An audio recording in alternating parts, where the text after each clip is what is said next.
ബംഗ്ലാദേശിൽ സംഘർഷം തുടരുന്നതിനിടെ ഇന്ത്യക്കെതിരെ പ്രകോപനപരമായ പരാമർശവുമായി പാകിസ്ഥാനിലെ മുതിർന്ന രാഷ്ട്രീയ നേതാവ്. ബംഗ്ലാദേശിന്റെ പരമാധികാരത്തിൽ ഇന്ത്യ കൈകടത്തിയാൽ വൻ പ്രത്യാഘാതം നേരിടേണ്ടി വരുമെന്നാണ് പാകിസ്ഥാനിലെ മുതിർന്ന രാഷ്ട്രീയ നേതാവായ കമ്രാൻ സയ്യിദ് ഉസ്മാനി ഭീഷണി മുഴക്കിയത്. ഇന്ത്യക്കെതിരെ സൈനിക നടപടിക്ക് മടിക്കില്ലെന്നാണ് വീഡിയോ സന്ദേശത്തിലൂടെ ഭീഷണി മുഴക്കിയിരിക്കുന്നത്. ബംഗ്ലാദേശിനെ ദുഷ്ടലാഖോടെ നോക്കാനും അവരുടെ പരമാധികാരത്തെ ആക്രമിക്കാനും ഇന്ത്യ ഒരുമ്പെടുമ്പോൾ പാക് മിസൈലുകൾ അധികം ദൂരെയല്ലാതെയുണ്ടെന്ന് ഓർമ്മയുണ്ടാകണം. ഇതായിരുന്നു സയ്യിദ് ഉസ്മാനിയുടെ ഭീഷണി. പാകിസ്ഥാൻ പ്രധാനമന്ത്രി ഷഹബാസ് ഷെരീഫിന്റെ പാർട്ടിയായ പാകിസ്ഥാൻ മുസ്ലിം ലീഗ് നേതാവാണ് സയ്യിദ് ഉസ്മാനി. ഇന്ത്യയുടെ തന്ത്രങ്ങൾക്കെതിരെ മുസ്ലിം യുവാക്കൾ കൂടുതൽ ജാഗരൂകരായിരിക്കണമെന്നും പലതരത്തിലുള്ള ഗൂഢാലോചനകൾ നടക്കുന്നുണ്ടെന്നും ഉസ്മാനി പറയുകയും ചെയ്തു. ബംഗ്ലാദേശിനുള്ള വെള്ളം നിർത്തലാക്കിയോ രാജ്യദ്രോഹത്തിനോ അധികാരത്തിലുള്ളവരെ പുറത്താക്കാനായി ജനങ്ങളെ ഇളക്കിവിട്ടോ അതുമല്ലെങ്കിൽ മുസ്ലിങ്ങളുമായി തമ്മിലടിപ്പിച്ചോ ഇന്ത്യ എത്തുമെന്നും ഉസ്മാനി വീഡിയോ സന്ദേശത്തിൽ പറയുന്നു.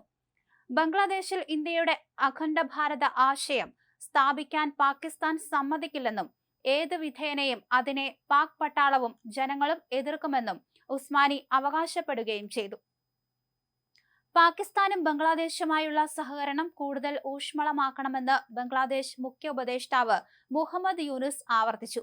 വ്യാപാര വാണിജ്യ മേഖലകളിൽ സഹകരണം വർദ്ധിപ്പിക്കണമെന്നാണ് യൂനുസിന്റെ ആവശ്യം. ഇരു രാജ്യങ്ങളും തമ്മിലുള്ള സാംസ്കാരിക വിനിമയവും ജനങ്ങൾ തമ്മിലുള്ള സാഹോദര്യവും കൂട്ടണമെന്നും അധികാരമേറ്റതു മുതൽ യൂനുസ് അവകാശപ്പെടുന്നുണ്ട്.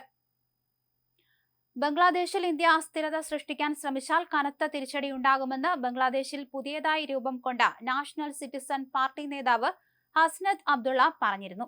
അതിർത്തി കടന്നും പ്രത്യാഘാതം നേരിടേണ്ടി വരുമെന്നും ബംഗ്ലാദേശിനെ തകർക്കാൻ നോക്കിയവർക്ക് അഭയം നൽകി സംരക്ഷിക്കുന്ന രാജ്യമാണ് ഇന്ത്യയെന്നും ഹസ്നത്ത് അബ്ദുള്ള കുറ്റപ്പെടുത്തിയിരുന്നു. ഇന്ത്യയുടെ വടക്കുകിഴക്കൻ സംസ്ഥാനങ്ങളിലേക്ക് നുഴഞ്ഞുകയറ്റം പ്രോത്സാഹിപ്പിക്കുമെന്നും വിഘടനവാദികൾക്ക് ബംഗ്ലാദേശും അഭയം നൽകുമെന്നും അദ്ദേഹം കൂട്ടിച്ചേർത്തു.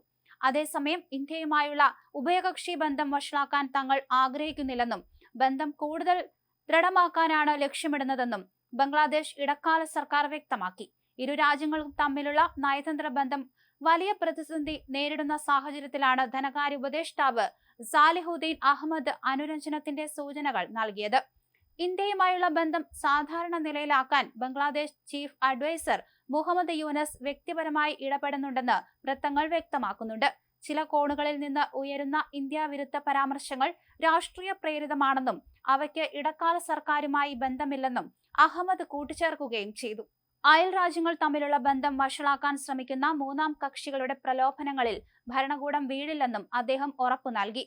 നിലവിലെ രാഷ്ട്രീയ സാഹചര്യങ്ങൾ വ്യാപാരത്തെയോ സാമ്പത്തിക സഹകരണത്തെയോ ബാധിക്കില്ലെന്നും ആവശ്യ സാധനങ്ങളുടെ ഇറക്കുമതിക്ക് തടസ്സമുണ്ടാകില്ലെന്നും സാലിഹുദ്ദീൻ അഹമ്മദ് പറഞ്ഞു.